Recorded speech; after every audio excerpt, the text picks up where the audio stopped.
It is June 9th, 2025, and that yang energy is coming on pretty strong. You feel it? Maybe you're seeing it in the world events. But on a personal level, this is a pretty energized, exciting time for me. At least, for me, I have a lot of the Aries energy in my chart, so I really feel the Aries and Mars transits. Everyone's a bit different depending on where your birth chart is. If you don't know your birth chart, go to quietmindastrology.com, get your free birth chart. And I've had lots of free guides recently. A very popular response, very big response to these free guides. So check out the recent episodes on Rahu and Ketu, the karmic nodes, and on Jupiter. We've got some major shifts that happened in May. And now we've set the stage for the summer.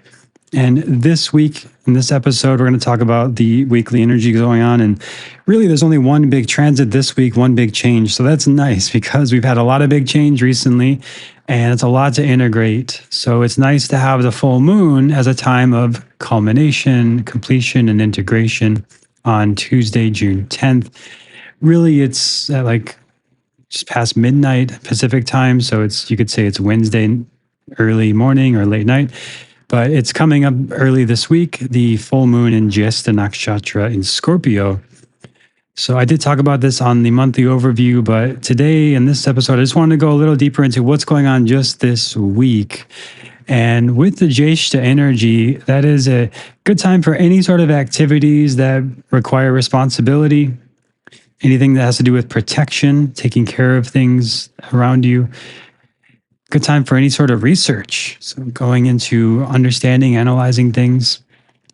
Jyeshta is in Scorpio. It's a very spiritual, occult, mysterious, hidden, transformational kind of energy. So this is the last week to join the Quiet Mind Yoga teacher training if you want to go deeper in that path. But it's basically anything like this. It's like going deeper into understanding spirituality, yoga, meditation, philosophy. I've had a lot of big insights into understanding yoga philosophy on a new level myself personally. And I share that in the teacher training if you want to go deeper in all that stuff.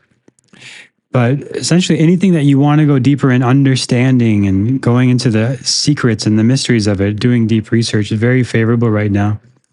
If there's any serious issues you need to discuss, this is a favorable time for this. But as I've mentioned, with all the yang energy going on this month, it can be a bit heated and intense. So proceed with caution around hot topics and challenging issues because they can lead to sort of accidents or sudden dramatic choices. As I talked about with Mars and Ketu being conjunct basically all June, most of July.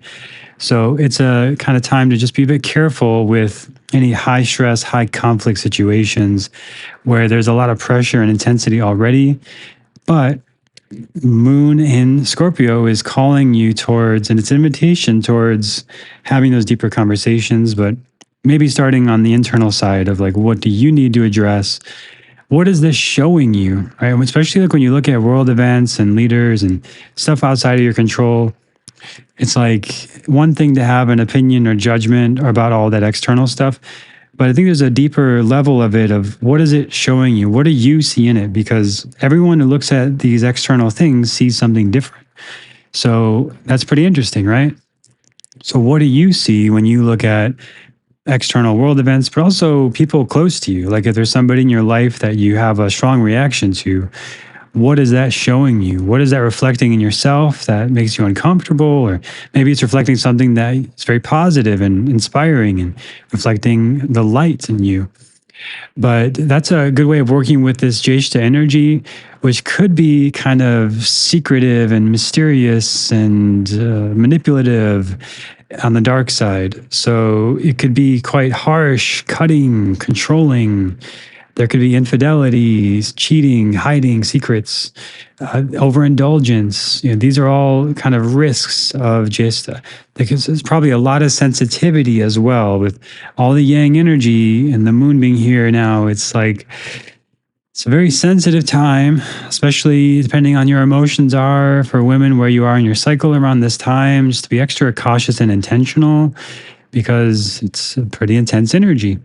So we want to use it intentionally and direct it towards the first things I mentioned.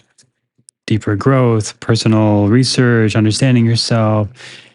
There is a need for some firmness here. And again, with all the yang energy, it can lead to like accidents and big blowups, sometimes literally. But it's something to just be aware of and intentional about this week. As I talked about, Venus is in Aries, Mars rules that. There's this moon in Scorpio, Mars rules that. So there's a lot of this Mars energy being very strong right now and influencing all these things going on. So we want to be intentional with it. And Mars is like action and direction. Just like you think of a warrior or an athlete. Usually an athlete, like a football player, is following everything a coach tells them to do. So the warrior on the battlefield or the athlete on the playing field is following orders from a general. And that's actually more of a Jupiter energy. It's the person who's like deciding what happens. It's more of a Jupiter energy. So when you are in that mode of like deciding what you're going to do, planning your week, your schedule, you're more in the Jupiter energy. But when you're actually getting it done, cleaning the house, doing the chores, doing the errands, doing the tasks, getting the things done in your work, that's the Mars energy. And it's very strong this month. So there's an opportunity to get a lot of stuff done. I've been feeling super productive over the last couple of weeks. I've shared about that. Went through everything in my whole teacher training and revised it all. And it's very inspiring, very exciting. So you might feel some calling like that to really deepen, improve everything in a certain area of your life. But there may be some need to like put your foot down, have a difficult conversation, say some emotional truths, but trying to do it in a firm but compassionate, loving, kind, non-controlling way. It's a delicate balance with these energies.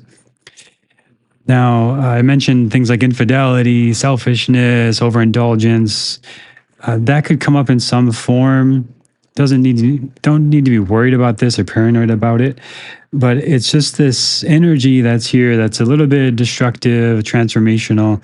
And again, the positive side of that is like going to a vigorous workout class or vigorous yoga asana class where you get your asana kicked and you're sweating and you're moving the energy. And it's actually really good for these more active kind of things. It's not as good of a week for like healing, restorative, resting kind of stuff. Unless you really need that, you know, listen to your body and your energy. You might really need that. But it might be better for the more active stuff and more close to home too, and addressing more home matters rather than more external stuff and things you can't control, which likely leads to more frustration. If you focus a lot on things you can't control and you have no influence over, it often leads to feeling powerless and frustrated. So it's an opportunity to look more within, be more intentional with your time and energy this week.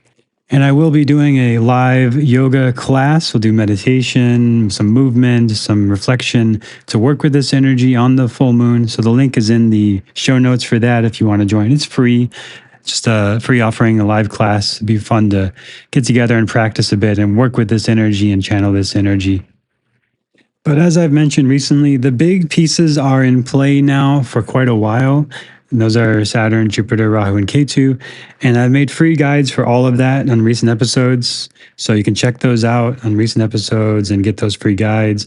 And you're going to want to reference those and return to those over the next few months because that's sort of the big picture. And then on these shorter term podcasts like today, which talk about the more short term weekly energies. But yeah, this week, you know, the yang energy is very strong. You're probably seeing it all around. So it's got to be directed. Otherwise, it can be quite destructive. So use it intentionally. Use it for good. Use it to build, to create. Maybe you need to tear down and destroy something that's no longer serving in a healthy way. Maybe go to a rage room or go buy some cheap ceramics and destroy them if you really need to get some energy out. Sometimes that can be quite cathartic. But it's an active week. Stay active. Stay in your purpose and your dharma. I have lots of references and resources for all of this through past episodes. And if you want some one-to-one guidance, you can get a reading with me at quietmindastrology.com. But if you want to go deeper on your yoga path, I'm super excited about this teacher training. It's the 9th class I'm offering, the 9th time I'm doing this teacher training.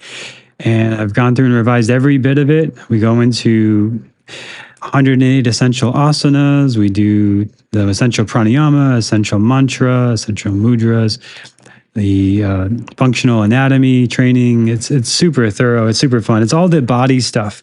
Here on this podcast is a lot about the spirit and energy, but what about the physical body and the breath and actually directing the mind? And this is why I use the name Quiet Mind, because in the Yoga Sutra, the very first thing it says is yoga is the quieting of the mind.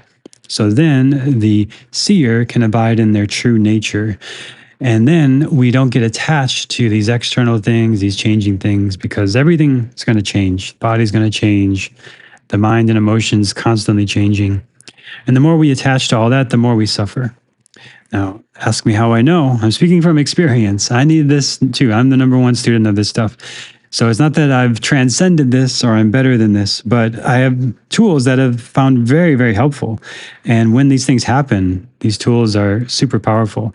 So we'll get a lot of experience with those tools in the teacher training and a lot of embodiment. And you'll have everything you need to teach as well. And I actually didn't think I'd be a teacher when I did my first teacher training, but it's an amazing way to learn by trying to teach it to others. So you'll be teaching in the training. You'll be getting a lot of experience with real world scenarios based on my many years of teaching since 2011 of teaching yoga. So that's all at quietmind.yoga/YTT just for the next few days. And enrollment closes on this Friday if you want to join us in this class. And you can check that out at the link in the show notes as well. So thanks for listening. If there's something you want to see in this podcast, let me know. Leave a comment on Spotify and message me on Instagram and share it with a friend. Thanks for listening. Have a great week.